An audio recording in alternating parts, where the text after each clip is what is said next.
سال میلادی کنونی اگرچه سال کم فروغی برای هالیوود و بسیاری از استودیوهای فیلمسازی به شمار می‌آید، اما به جرئت می‌توان گفت که سال 2017 یکی از بهترین سالها و شاید بهترین سال برای فیلم‌های ژانر وحشت بوده است. سلام، از کانال یوتیوب ایران تیوی در خدمت شما هستیم. با ما همراه باشید تا در ادامه 10 تا از ترسناکترین فیلم‌های جهان را براتون معرفی کنیم.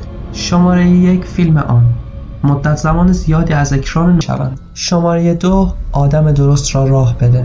اگرچه فیلم سعودی آدم درست را راه بده از لحاظ اسم و محتوا شباهت‌های زیادی با فیلمی با همین عنوان ساخته تایلر پری دارد، اما وحشت، ترس و شقاوت را به مرحله تازه وارد می‌کند. داستان فیلم به شدت پیچیده و صحنه‌پردازی و فیلمبرداری نیز بی‌نقص است. فیلم داستان خوناشامی را روایت می‌کند که در آن پسر بچه‌ای که پدر و مادرش از هم جدا شده‌اند در مدرسه مورد آزار و اذیت همکلاسی‌هایش قرار می‌گیرد و آشنایی او با یک دختر خوناشام شرایط را برای وی تغییر می‌دهد. شماره 3 مسافرخانه. فیلم ترسناک الیراس با نام مسافرخانه از همان ابتدا بیننده را چنان درگیر خود می‌سازد که قید سفر کردن به کشورهای اروپای شرقی را برای همیشه خواهد زد. این فیلم یکی از ترسناکترین و مشمئز کننده ترین فیلم‌های این فهرست است که باعث شهرت کارگردان شد و با توجه به صحنه‌های بسیار خشن و پر از شکنجه و درد در سینماها را شوکه کرد. فیلم داستان دو دوست دانشجو را روایت می‌کند که به سفر دور اروپا می‌روند، اما ناگهان خود را در دام گروهی می‌یابند که افراد روبوده شده را برای تفریح شکنجه داده و به فجیع‌ترین شکل ممکن به قتل می‌رسانند.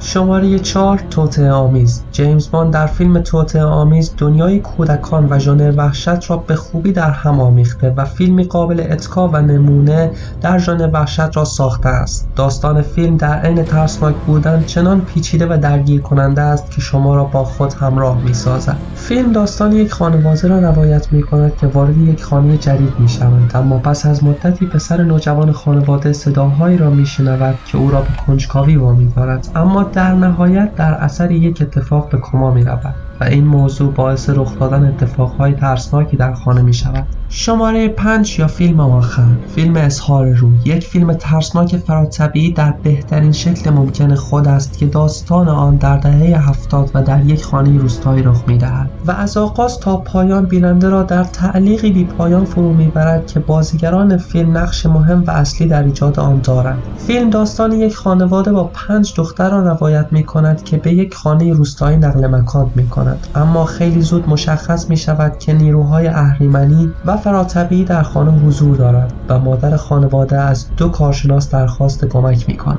اگر دوست داشتین ویدیو رو حتما یادتون نره که کانال رو سابسکرایب کنید و ویدیوها رو لایک کنید تا یه ویدیوی دیگه شما رو به خدای بزرگ میسپارم.